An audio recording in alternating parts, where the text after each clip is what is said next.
Good evening and welcome to the first of 8 presentations in the 2021 Great Decisions Lecture Series. My name is Matthew Hughes and I serve as the Executive Director of the International Relations Council in Kansas City, and we're so glad to have you with us today.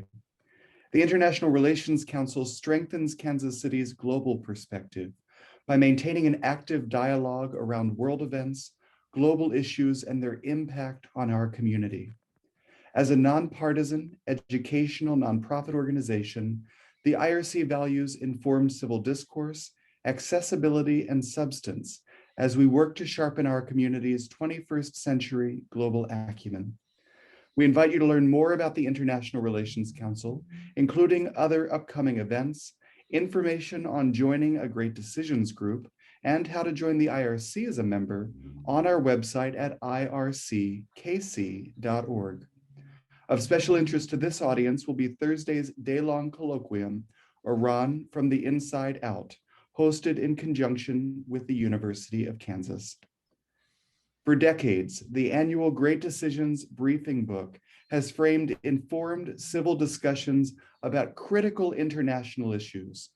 Groups around the country, including here in the Kansas City metro area, meet in coffee shops, conference rooms, and now virtually to explore these issues together and distill policy recommendations and future outlooks. To support their exploration and to bring the larger community into the discussion, the International Relations Council is proud to offer a series of conversations with respected experts through 2021 on the year's 8 Great Decisions topics. We warmly welcome diverse perspectives and invite your engagement with these foreign policy issues wherever you might be, work, home, or anywhere else. We hope you'll engage with us this evening as we explore Persian Gulf security issues. We know that many in the audience have already discussed this topic with their local Great Decisions group, so we certainly welcome your thoughtful questions through the course of the conversation using the Q&A feature at the bottom of your screen. And do check out and share the other conversations in the Great Decisions lecture series as we consider a range of critical foreign policy issues in the coming months. We are grateful to our sponsors who have made this evening's program and the Great Decisions lecture series possible. In particular, sustaining series sponsor Cyprian Simkowitz and Jerry White, and supporting series sponsor Nancy C. Messer. Thank you for finding value in these conversations. I'm now pleased to introduce our moderator for today's program, who will introduce our speaker and help us navigate the conversation. In addition to being an IRC board member and current first vice president, Dr. Michael McCara is an associate professor of political science at the University of Central Missouri. His research focuses on politics in authoritarian regimes and civil-military relations, with a regional focus on the Middle East. Dr. McCara worked in Jordan for over 2 years as a research fellow with both Fulbright and the American Center of Oriental Research. During that time, he traveled throughout the Middle East, including in Morocco, Israel, Turkey, Lebanon, and Yemen. Mike, thanks so much for joining us. Please take it away. Thank you so much, Matthew, for the introduction, and thank you to everyone in the audience this evening for your attendance. I'm honored this evening to introduce our speaker, Dr. Gary Sick. Gary Sick is a senior research scholar at Columbia University's Middle East Institute and an adjunct professor at the School of International and Public Affairs. He served on the National Security Council under Presidents Ford, Carter, and Reagan. He was the principal White House aide for Iran during the Iranian Revolution and as well as the hostage crisis. Dr. Sick is a retired captain in the U.S. Navy with service in the Persian Gulf, North Africa, and the Mediterranean. From 1982 to 1987, Dr. Sick served as Deputy Director for International Affairs at the Ford Foundation, where he was responsible for programs relating to United States foreign policy. I could really go on about Dr. Sick's long and distinguished career in bio, but I think it really is the job of any good moderator to turn the floor as quickly as possible over to our speaker for this evening. So Dr. Sick, without further ado, please take it away. Okay, thank you very much. I very much appreciate that introduction. I am delighted to be back in Kansas City, and it feels like it, actually. It's a real homecoming for me. I was born in Russell, and my wife is from Overland Park, and her father spent his last days at Lenexa, and we went back and forth quite a bit. But since he passed away, we've not been back. And so this is a special treat for me. I wish it could be in person, and maybe it will be someday. But for the moment, I'm very pleased that I can join you, at least virtually. I'm going to put my own twist on the way we look at security relations in the Persian Gulf. In the first place, security in the Gulf has historically been tied up with Iran, and that's the subject that I know best. I had a tremendous amount of experience working with the Iranian subject when I was in the White House. And so let me give you just a little bit of history about how we got to where we are and what's happened with regard to Iran. In 1972, the Nixon and Kissinger made a trip to Iran just after Nixon had been elected. And the purpose of the meeting was quite simple, and that was that we were going to make the Shah our major ally and protector in the region. Obviously, most Americans have forgotten that we had a relationship like that with Iran, but we did. And the reason, of course, that they've forgotten about it is that the Iranian Revolution of 1979 completely demolished that security structure that had been put in place by Nixon and Kissinger, relying on the Shah. Then within a year after the takeover of the Khomeini and his crew to establish basically a theocratic government in Iran, we had the hostage crisis. And I was in the White House when that happened. It was as traumatic then as it is in our memories today. But the hostage crisis did set the tone for US relations and policy in the years that follow. And to my regret, actually, that remains true today. It's been over 40 years since the hostage crisis, and yet that event continues to live in the American psyche. Our vision of Iran, our image of Iran, our knowledge of Iran is based largely on what we learned during that traumatic period of time. I was actually giving an interview just yesterday to a group of filmmakers from HBO who were doing a documentary about this period and going back over the same territory. Of course, many people have been born since that time. They don't remember it, but it in fact lives on and basically has set the tone for US relations and policy.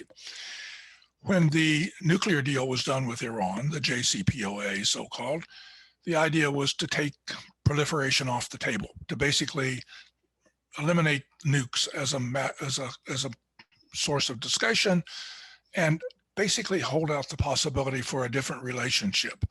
But as we all know, very shortly thereafter, a new US president withdrew from the agreement and imposed maximum pressure on Iran.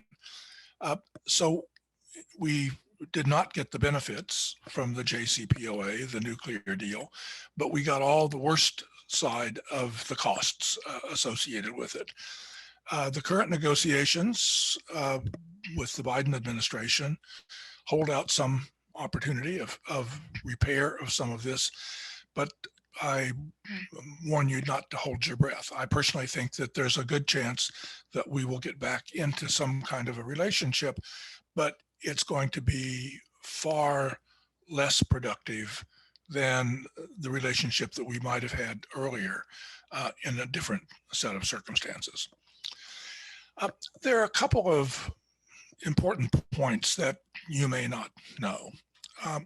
One of them is that basically every president since Jimmy Carter has tried to incorporate Iran in some form in our strategy. That basically Iran is a huge piece of territory in the Persian Gulf, and by trying to pretend that it doesn't exist, our strategy is missing a very large piece of its that would give it real meaning. So Reagan, right after Carter, basically sold arms to Iran, the Iran-Contra affair, in an attempt to get hostages in Lebanon released. That almost destroyed the Reagan presidency. His successor, George Bush, offered publicly that the United States would show goodwill to Iran if Iran reciprocated. That unfortunately went nowhere, especially since he lost his election and was never in a position to carry it out. Clinton, again, after 4 years in office, began toying with the idea of an opening to Iran. They had a much more moderate president at that time and normalization, but he started too late and it didn't come to any fruition. Then George W. Bush basically worked closely with Iran in the Afghan war, and basically when we invaded Afghanistan, and very successfully so, but then turned around in a month later and denounced Iran as part of an axis of evil, and it's all been downhill since that time.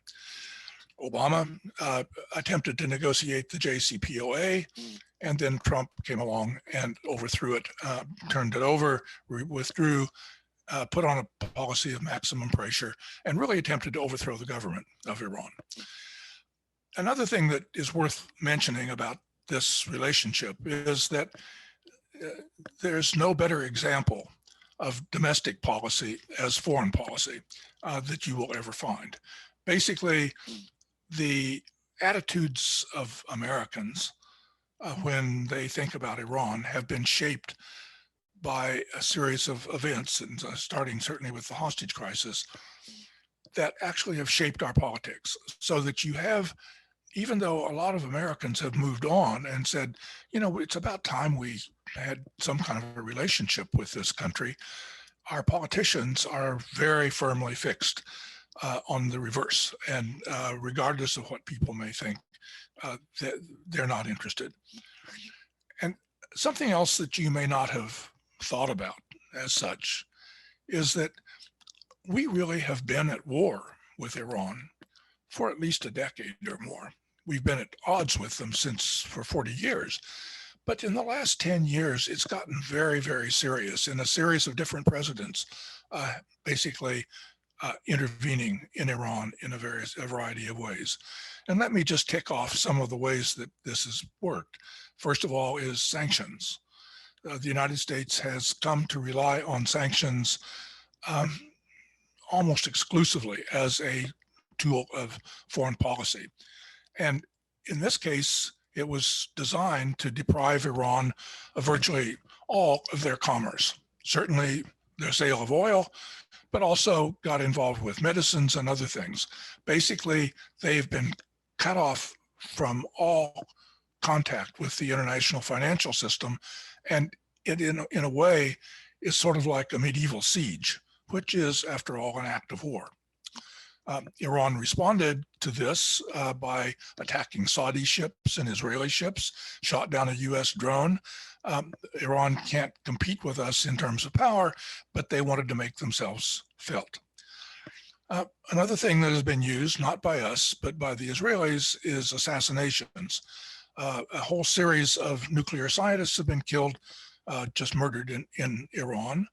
And of course, the United States killed the top military leader, Qasem Soleimani, just a year ago. So Iran, in that case, responded by firing missiles at Americans who were housed on an Iraqi base. Another thing that has been practiced is sabotage. We were part of the operation together with Israel to plant what is known as Stuxnet, which was a cyber operation that basically caused the system that was underway to run centrifuges in Iran to cause them to explode. And later, there have been explosions at 2 other sites. So the Iranians, again, have responded to these not too effectively in most cases, but except for one case, and that was that they launched a missile and drone attack on Saudi oil facilities that for several days or weeks actually knocked out like 5% of all the world's oil production. So they were able to strike a blow, but they couldn't sustain it. Another technique that has been used is destabilization. Is basically stirring up a civil war, getting the people in Iran to turn against their rulers. In some cases, that's not hard, but they focused in particular on the Arab South, where basically the people speak Arabic as their first language and Farsi as their second, and where they have very close relations with some of the Arab countries. So particularly their relations with the Sunni forces in Saudi Arabia have been very close. And Saudi Arabia and others have actually created operations to try to bring down the Iranian government, starting with destabilization in the south. And this led Iran to try to kill some of those opposition leaders in Europe. So this is not war by another name. It is just war. Some call it the gray zone. It's fighting in the area that is not direct confrontation, not army against army, but it's a constant thing. It has been going on and it has been accelerating over the period of time. All of this attack from the outside has had a really huge impact on Iran. Iran experienced negative GDP growth for several years. Inflation wiped out a lot of the middle class. So when you impose sanctions on people, the idea is to stop the government, is to change its mind, to force it to reconsider. But the people who actually are hurt by the sanctions tend to be ordinary people who are going about their daily lives, trying to make a living, trying to find a place to live, trying to get married, trying to get an education. Job creation has been stalled, and the primary weight of the sanctions has really been felt on the middle class. And Iran, of course, then you added the coronavirus on top of that, and Iran handled it very badly. They're one of the worst in the world. I guess they're maybe a little worse than us and way, way better than, say, Brazil in terms of the way they handle it. But part of it was due to the fact that they had real problems of making contact to international financial markets. The real question, though, is not, did it hurt Iran? Of course it did, and it's hurting them today. But the real question is, did it solve the problem? Did it, in fact, make Iran do what we wanted them to do? Did it somehow change their mind about what they wanted to do internally? And the answer to that is just no. We can take some satisfaction, I guess, in the fact that we were very tricky and very capable in terms of the way we hit Iran, but it didn't end up solving the problem. Iran didn't collapse. In fact, it may actually have become stronger. Iran is a more diversified country today. It relies less on oil than it did when we started all of this. And the reason was they had to come up with alternative ways of making money. That, of course, is exactly what Mohammed bin Salman is trying to do in Saudi Arabia, is to wean them away from oil. Well, we did it for them in Iran, and it actually has had a huge impact. At some point, if we ever get back to anything like a stable relationship, we'll find that Iran actually is one of the more successful countries in the region. They make their own arms. They produce great high industrial stuff. They build submarines. So Iran has learned the hard way and is actually performing at a level that certainly was not anticipated by the people who ran the sanctions operation. It also provided incentives with all this attention provided incentives for Iran to go back to speeding up its nuclear program. So the one great thing that we accomplished, and that was to get them to destroy their stockpile of enriched uranium, to get them to destroy their centrifuges and so forth, those have all now been reversed because Iran said, why should we keep our promises when you don't keep yours? And the other thing that you may not know about sanctions is that when the United States put sanctions on Iran, it wasn't really the United States putting sanctions on Iran itself. What we did was put sanctions on everybody else in the world, including our closest allies, and say, you can't deal with Iran. And if you do, we will punish you because we dominate the financial system. And if you use the financial system to trade with Iran, we will give you in huge fines for basically bypassing American law on this subject. So in the process of this, the other thing that's happened is Iran has become a world champion smuggler. It is actually, they have become masters at smuggling. For instance, their oil sales today are actually approaching where they were when we put on the sanctions in the first place, not because we've changed our policy, but because they've gotten very good at sneaking oil out of their own country and into the markets they wanted. They also have a big problem as far as transferring funds is concerned, and they have been turning to the use of Bitcoin and cryptocurrencies as a way of doing this. I don't fully understand it, but it is a way of going around the financial system that the United States has put into place. There are really two dominant countries today in the Middle East, Iran and Israel. Curiously, neither of these two countries is Arab. The Arabs who used to be synonymous with the Middle East have really lost their clout. They simply aren't what they used to be. And people, I don't think, have really come to understand that. But one way to understand the Middle East as it stands today is that you have two rival poles, one on the west, which is Israel, and one on the east, which is Iran, and they are in deep competition with each other. And that goes a long way to explaining where a lot of the problems lie and what you can do about it, if anything. As we all know, the oil landscape has changed dramatically, and that has also changed geopolitics. As a result, the oil is less important. The United States can take care of its own interests. There's no oil shortage. There may never be another oil shortage. The United States is losing interest. One of the key reasons why we were there in the Middle East, in the Gulf in particular, was to protect the free flow of oil. Today, that is not the job that it once was, and it's not as important to the United States. So let me just summarize very briefly what the two most recent US strategies have been. Obama strategy was to take the nukes off the table, begin the process of Iran re-entry into the world community, and encourage regional states to work out their own arrangements as the US gradually winds down its presence. That is my interpretation of what Obama was trying to do. Trump basically reversed that. He said he imposed maximum pressure on Iran, tried to isolate Iran as much as possible, created an anti-Iran coalition comprised primarily of Israel, Saudi Arabia, and the UAE, which was put together to oppose Iran at every stage. Again, while the United States begins to wind down its presence. Biden now says he wants to return to the JCPOA, but beyond that, what he wants to do is pretty unclear.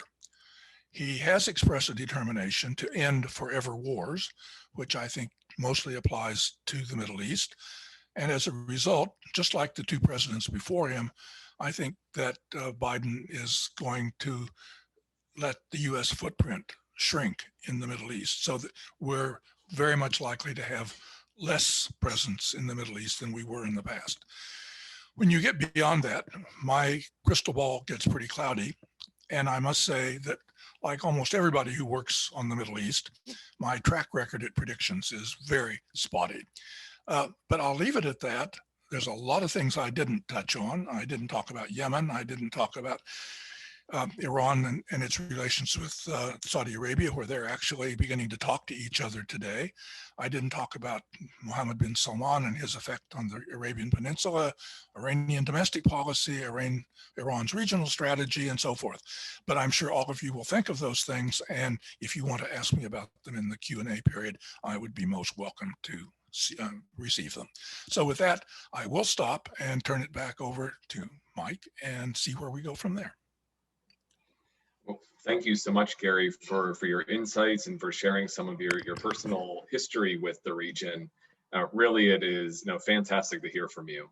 Before I ask maybe just a couple of questions to get started, I just want to remind everyone that if you do have questions, and I see a couple coming in already, please do feel free to put them down in the Q&A that you see at the bottom of your screen.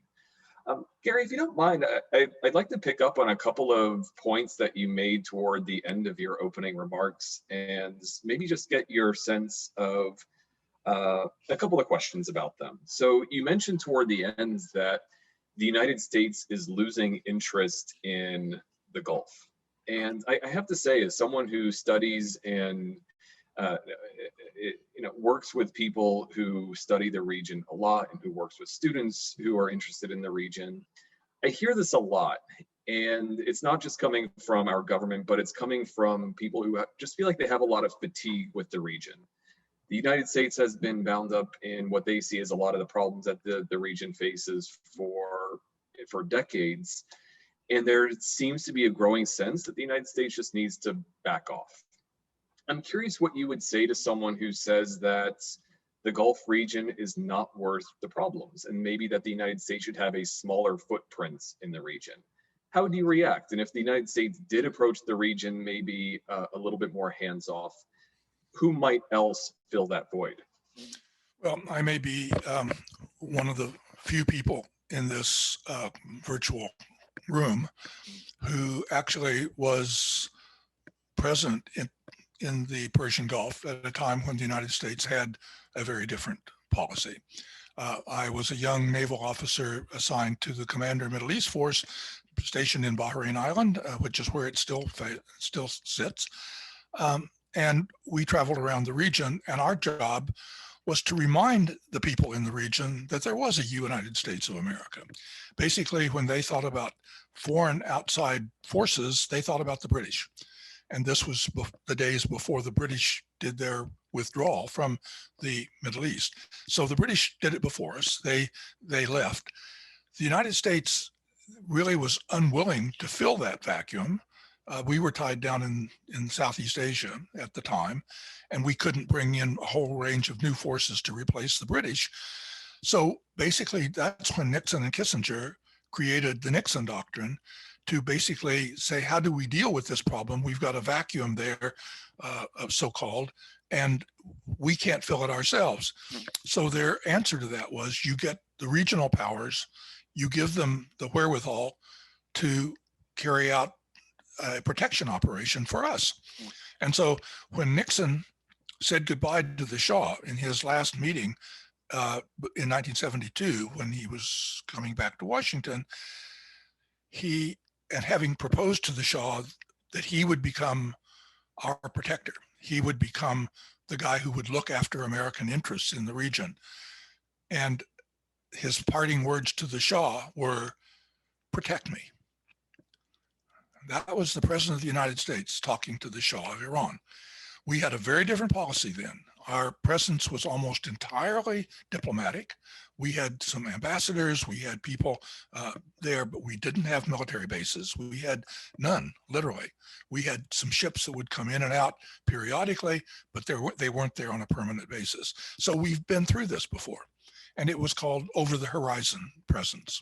Basically, we knew that countries like Saudi Arabia or others, Kuwait or Iran for that matter, might be in trouble. And of course, we were allies with the Shah at that time. They might get in trouble. And if so, they might call for help. So it was called a 911 policy. So if they get in trouble and they need American help, we won't be far away. We'll answer the call, but we won't be sitting in their front yard. And so we've done this before. And I must say it worked. That in fact, things were a lot calmer there in those days than they are right now. So is that a terrible thing to think about? No, I don't find it terrible at all.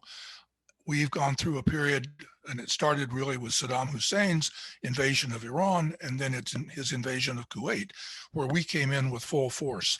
And basically that's when we started building bases and the like. But that all dates from like the mid to late 1980s and into the 1990s. That's when we actually began to establish bases and the idea of a permanent military presence in the region. That wasn't that long ago. I mean, for me, I'm old enough that it seems like it was just the other day, but even people who aren't as old as I am could also understand that, historically speaking, that was not a long time ago.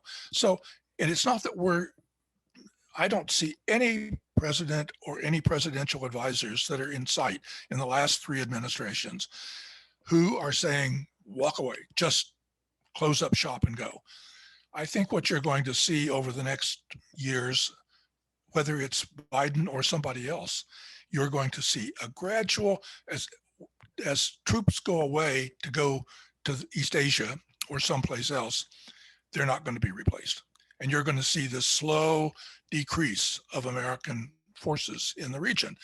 And as we do that, we're going to need to beef up our diplomatic strength. Our military strength is unequaled, but it's very expensive to keep it there, and expensive in lots of ways. Like in Iraq now has passed a law saying we have to be out of there in the next year. Well, we may not be, but that is what you run into, is that you get nationalist countries who dislike your presence on their territory, and it causes you other troubles in addition to costing you an awful lot of money. So I personally believe that regardless of president and regardless of the rhetoric, I mean, Trump was in the process of drawing down our forces in the Middle East, and he didn't want to talk about it too much. But when everybody says end forever wars, that's what they're really talking about. Well, let me then follow up on something else that you mentioned toward the end of your remarks, and that I was sort of reminded here when you were answering this question. You mentioned that when it comes to President Biden's foreign policy in the region, we're still a bit unclear about what that looks like. Let me just paint a hypothetical for you. Imagine that President Biden called you up tomorrow and said, what should be the number one thing that I pay attention to in the region? What's the number one piece of advice you would give? What would you tell him? I really would tell him that if you really look at the expenditure of funds, the deaths, the destruction, the tremendous damage that has been done to people in the Middle East over the last 2 decades, since 9/11, let's say. It's a very unpretty sight. And it is, and then if you ask yourself the question that I asked earlier, did it solve the problem? Well, depending on how you define the problem, maybe, I don't think so. I think however you define the problem, this is not a solution. We're walking away now trying to end these wars in Afghanistan, Iraq, and elsewhere, and they're different than they were when we arrived, but they're not better than they were when we arrived. And I believe that we really have that if you look at it, withdrawing is not going to be a disaster in terms of US policy. In fact, it may give us more room to maneuver from a diplomatic point of view than we've had in the past. In the past, our diplomats had no words to say, because every time they were involved, the general walked through the door and sucked all the oxygen out of the room. Basically, the military has taken over in that region. And I think we're going to have to reduce that impact to really the countries of the region are going to have to find ways of solving their problems among themselves. I think we've discovered that we really can't do it for them. And that's a hard thing to do.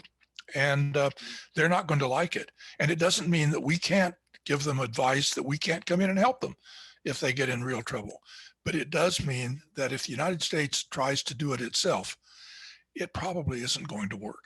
And I think if there's a lesson for us to be learned for all of the years that have happened since 9/11, that may be it. Well, thank you so much for entertaining my questions. It looks like we have a lot of other questions in our audience, so I hope you don't mind if we get to some of these. I'll take these in order, but please feel free to keep asking the questions down in the Q&A. A first question for you, how can a relationship with Iran exist when Iranian proxies are actively destabilizing the region in countries like Syria, Lebanon, Yemen, Iraq? How would you deal with that relationship? It's a perfectly legitimate question. And I guess I would start out by reminding you that Iran is not the only country in the region that uses proxies to accomplish its objectives. And so when Assad, when we had the Arab Spring, and Assad was threatened by a takeover, an uprising, basically it was Sunni uprising, we and the Saudis and a lot of other people spent a lot of time and energy and money and arming those people to have a particular outcome. So we were destabilizing the region, right? We don't think about it in those terms. And as it turned out, it didn't work. We failed to sustain him. When you look at what's going on in Yemen right now, the UAE and Saudi Arabia both have proxy forces that are operating there every single day. They're paying for them, they're providing them with arms, and their objective is to overthrow the Houthis and to keep the Houthis from taking over the whole country and dominating it. And it's not working. Basically, those people are being defeated by the Houthis. But who's destabilizing the region when that happens? So Iran has a strategy which I would call extended deterrence. That basically what they do is make friends with groups that are in other countries around the region, whether it's Hezbollah in Lebanon. There are forces, also they have forces now in Syria that are probably there permanently, but so they have a large contingent of their own forces. They have militias that are operating in Iraq under the name of the Iraqi government, but they are very closely associated with Iran, and they have a relationship with the Houthis. When you look at Iraq, I think one is entitled to ask, I mean, we were there. Basically, we set up that government. We basically told it, we helped them draft their constitution. We helped set up the army. We have been responsible for the way it has functioned for all of these years. Is Iraq less stable today than, let's say, they were right after the invasion on the part of the United States? Probably not. It's not to say that Iran doesn't have its own interests and that they're pursuing their own interests. They really are. They have actually proved to be pretty successful at it. And that's what bothers everybody. Not that they're supporting this group or that group. The Saudis are supporting Arab groups in the south of Iran and trying to overthrow the government. It's a clear attempt to try to destabilize it. We don't consider that destabilization because it's against Iran. It's not against one of our friends. I guess my key point is that using other, taking advantage of other forces that you can use to your own advantage is something that everybody does. It's just turned out, actually, that the Iranians seem to be very good at it. They have actually succeeded where many others have failed, and they're making a pretty good show of it. So they're not going to give it up unless they get something in return for that. And does that mean that then we can't deal with them because they have these relationships with other groups around the region? If that were true, and we applied it equally, it would apply to the Saudis, it would apply to everybody, because everybody has these relationships with little groups around the region, including Israel, who basically have relied on the Kurds in the past, who tried to sponsor the Christian forces in Lebanon. So everybody does this, but the Iranians, in fact, have been pretty good at it. And so I think we need to, if we're going to really understand the way the Middle East works, we need to understand that when people come to us and say, oh, they're destabilizing the region, what they're really saying is, these guys are better than we are. These guys are actually winning this game and we're losing, and you've got to come in and do something about it. That is where I think we have to ask the question.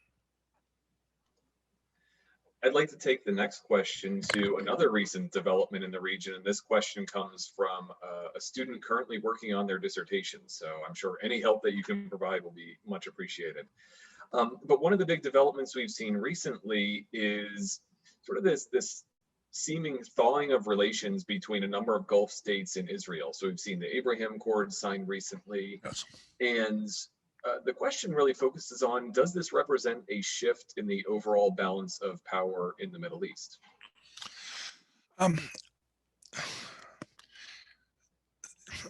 Like a good dissertation writer, I would say, well, yes and no. It certainly represents a change in the superficial politics of the region, that to basically have, I mean, we got used to the idea that Egypt and Jordan could have a relationship with Israel. That happened years ago, and not much had happened in between. Now we have a series of Arab governments that are saying they're willing to cooperate openly with Israel. I think that is a very good thing. I think that it's useful. I think we don't know how this is going to actually play out.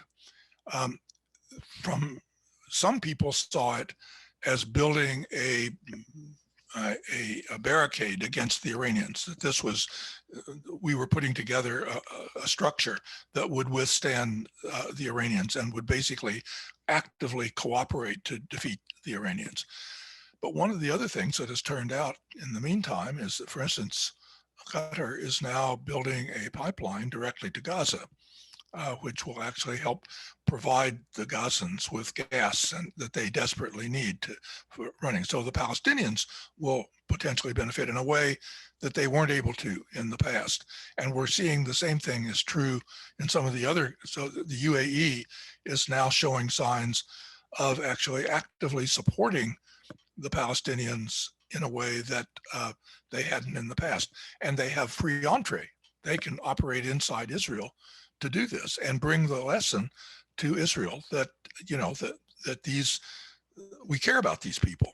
So it's not going to be the old system of sponsoring Yasser Arafat to try to launch a guerrilla war against Israel. That's not, that those days are really over, I think. What it does mean, however, is that you've now got a group of people with money who may in fact take that question more seriously than other Arabs have in the past, and in doing so could actually have a very positive outcome for Israel and for everybody else. I saw they just had a successful vote in the Knesset today, I think it was, maybe yesterday evening, in which for the very first time, as I understand it, the Arab party in the Knesset in Israel actually got together with the Jewish parties and carried the day, actually put together a successful vote, which actually was counter to what Benjamin Netanyahu wanted. And so he lost a very, very important vote, which may ultimately result in changing his office. that is a real change. So this idea that Arabs and Israelis, that Arabs and Israelis, or even Arabs, Israelis, and Palestinians might in fact work together in some way, is an idea that is simply a glimmer in people's eyes at this point. But it's, from what you can see thus far, it's not outrageous to think that that may be one of the outcomes of this. So I think it's a good thing whether that happens or not. It certainly is a good thing for people to be able to deal with each other across borders in a normal way, and Israel should be able to do that with the Arabs for sure. But it also means that it may have unintended consequences, which is one of the hard and fast rules of international relations. That whatever you try to do, it has an effect other than what you intended. I know that very well.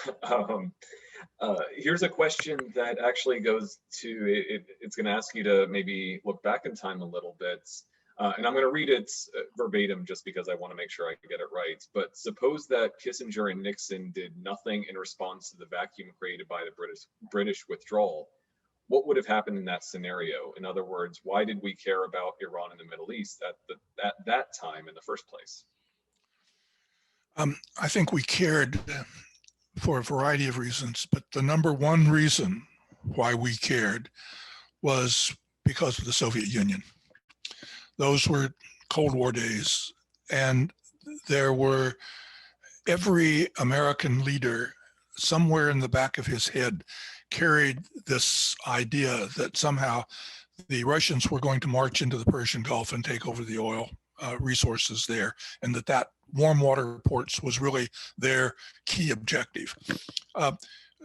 There may have been Russian diplomats and strategists who fondly thought about that in their dreams at night. But when it came to actually doing something about it, it was something else. But the number one reason why they wanted to beef up Iran and its military capabilities was because of our interest in stopping the Russians from encroaching on our turf, basically, in the Persian Gulf. And the reason that we cared about that turf was location for sure, which is, it dominates a very important part of the world. But why is it important? Mostly because of oil. And I would say that one, the Soviet Union isn't there anymore. Two, oil isn't really what it used to be. It's going to be around. We're going to have oil forever. On the other hand, our need for it is dramatically reduced from what it was in the past. And that changes everybody's views. So I think if you had given them a set of circumstances where the British withdrew, but where oil was a declining, something of declining importance, and where the Soviet Union was collapsing into itself, they might have gone a very different way. They might have said, okay, we can go back to the policy that we had before, which was over the horizon presence, where we could come in if needed in the case of an emergency, but we don't have to stay here. We don't have to sit here and maintain huge military establishments for the indefinite future. And I think that they might have thought about it in a different way.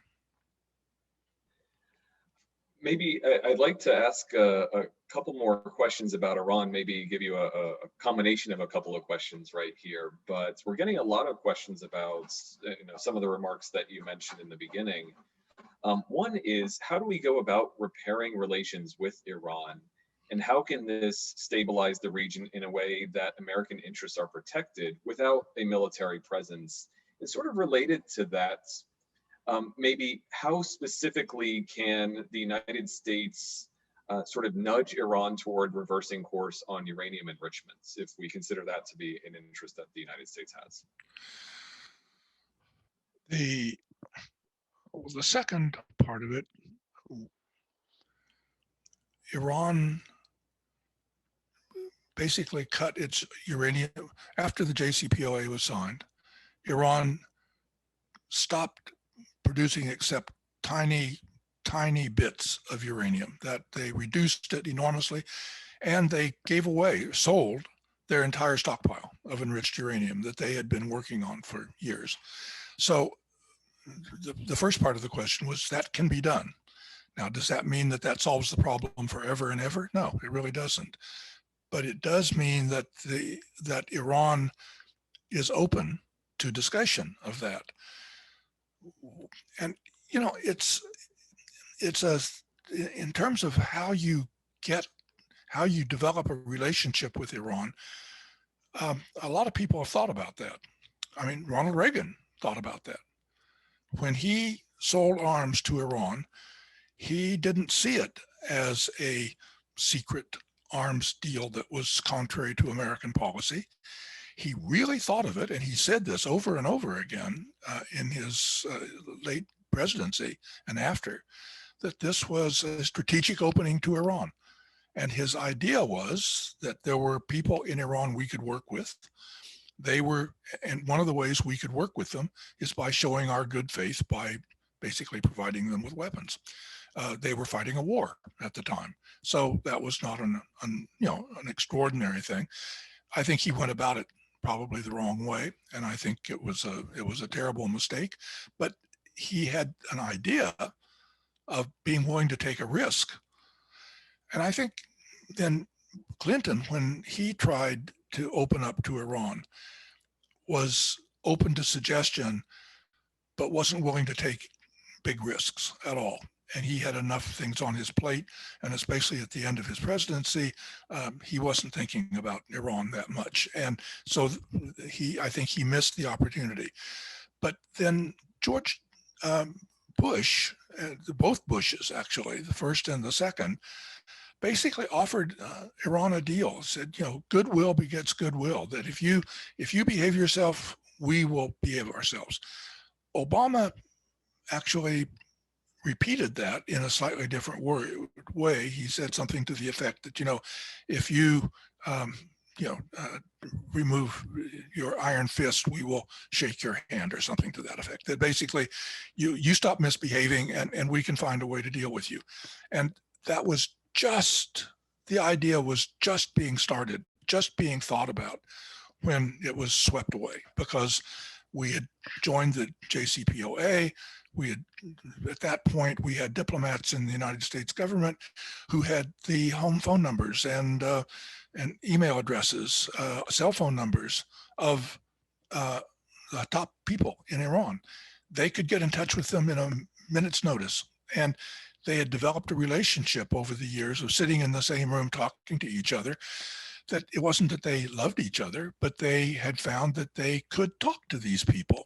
And so that was actually, to me, our walking away from the JCPOA and our commitments under that was, on one hand, it was a show of bad faith, but on the other, it really was an unwillingness to even give it a try, to see if there was a way we could work with each other. The Iranians, on one hand, are charming and cultured, but they also don't like us. I mean, they see us as the enemy, and we're not going to change their mind overnight. They had a revolution about that, and they're not going to change their mind, and we're not going to change our mind. We're not going to forgive them easily for taking our hostages and holding them for 444 days. But, you know, the South Vietnamese killed 55,000 Americans. And we now have trade missions that go in and out all the time. We have tourists that go and visit. It's a different place. And we've gotten over that. That all happened at about the same time. The fall of Saigon was taking place at about the same time as the Iranian Revolution. And on one hand, we recovered from that totally, and we've accepted it, and we've moved on. In the case of Iran, we have not. Part of it is our fault, and part of it is Iran's fault. They are tough to deal with. They are tough negotiators. They're not going to make it easy. And especially now, the reason that I have any doubt about the negotiations that are underway with Biden's team today is that, they did in fact take a leap of faith, sign an agreement, and they were keeping it. They were actually performing the way they were supposed to. And we pulled the rug out from under them totally, made them look like a bunch of fools. And it's going to have an effect on their internal politics. Basically, if you were a politician in Iran and you negotiated that deal with the Americans, only to see it thrown in your face, literally, and in fact, you end up far worse than you were when you started, that is not a great thing to run on as a candidate. They have a presidential election coming up in June, and that's going to have a real impact on that election. We're going to have almost certainly a hardline government in Iran, and it didn't have to be that way. But I think that's going to be one of the unintended consequences of our, of the way we've handled the situation. For what might be our last question, I want to maybe take a broader look at the region and ask about some political trends that you see, whether in the Gulf or in the region as a whole. And I know you don't like these questions that ask you to get out your crystal ball and look into the future, but I think I might ask this one anyway. Okay.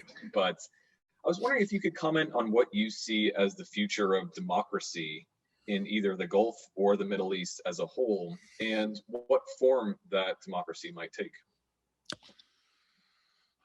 Of course, we've been trying to sell democracy overseas for some time, and without a great deal of success.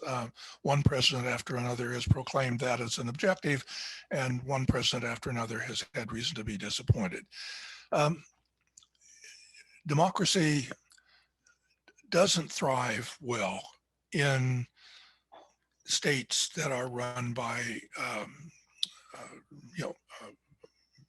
dictators and by people who basically are highly authoritarian.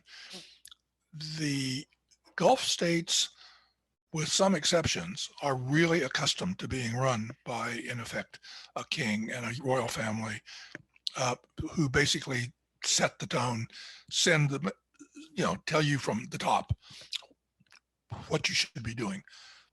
There are ways, even within Arab tribes, there is a form of democracy that exists where the tribal leader doesn't act as an autocrat. He basically consults with the people that he trusts, the people that he knows, and they come to a conclusion, and everybody agrees to follow him because it's good sense, not because they're afraid of him. And there are exceptions to this, of course, but there is, and the same thing exists in Islam, that you have the councils in which people make themselves available. So all of the top ayatollahs, for instance, whether they're in favor of Iran or not, listen to people that come as petitioners to them and talk to them about their problems, and they try to solve them. So Ayatollah Sistani in Iraq, who happens not to agree with the Iranian Islamic rule, basically intervened directly with the government of Iraq when ISIS was coming in and it looked like they were going to sweep through the whole country. And he basically called on the Shia population to mobilize under the name of the government and fight them. They did. And it was a successful thing. So was that democracy? It's the idea that the people's voice should be heard is ultimately, it seems to me, what democracy is all about. That basically, as a human being living in one of these societies, you should have some sense that there's some channel where your voice can actually be heard by the people at the top who are making decisions. And we do it through elections. There are other ways of doing it. And as I say, in the Arab world, there are examples of this.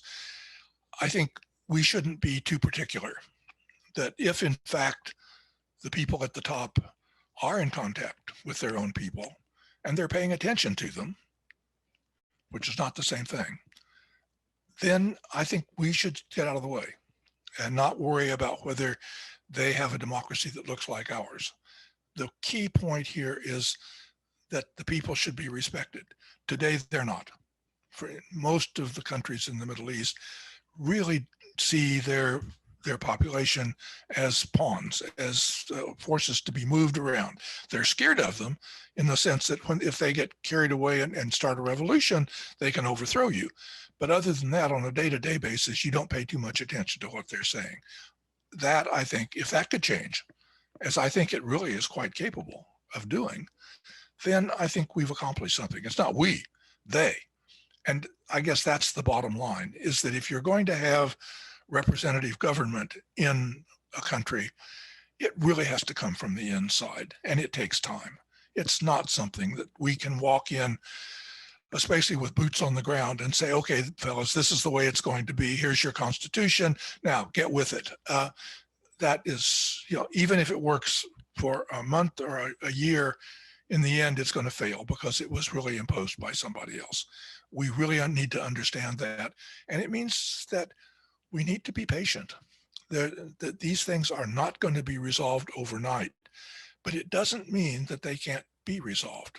And I think we should take we should take heart at some of the small signs that show up that we should be paying attention to, and not figure that this is a problem that we're going to be able to come in and resolve overnight.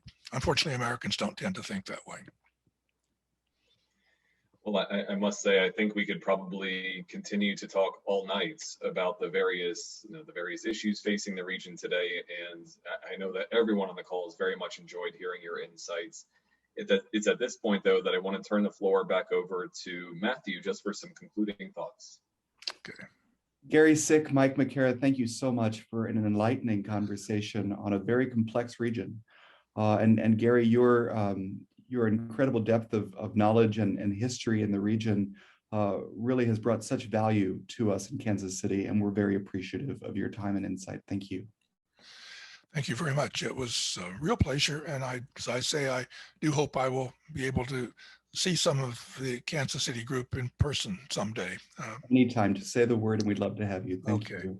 And everybody else, thank you so much for joining us tonight. I do want to remind you of a couple upcoming programs, again, that I think are germane to this group. One is this Thursday, Iran from the Inside Out, that we're doing in partnership with the University of Kansas, a very, very deep dive into Iran domestically, regionally, and internationally. So do join us for that. Next Thursday, April 29th, is, of course, IRC's World Quest Trivia Night, a fan favorite. But we've got a new day of programming around it this year called Global Horizons. So please join us for that. Check it out at irckc.org. Continuing on the regional theme, Tuesday, May 11th, we're pleased to present a conversation with the Ambassador of Saudi Arabia to the United States, Her Royal Highness Ambassador Princess Rima. So do join us for that. And on Tuesday, May 18th, the Great Decisions series continues, talking about Brexit and the European Union with Daniel Hamilton from the Wilson Center. We are appreciative of Cyprian Simkowitz and Jerry White and Nancy C. Messer for their generous support of the Great Decisions lecture series.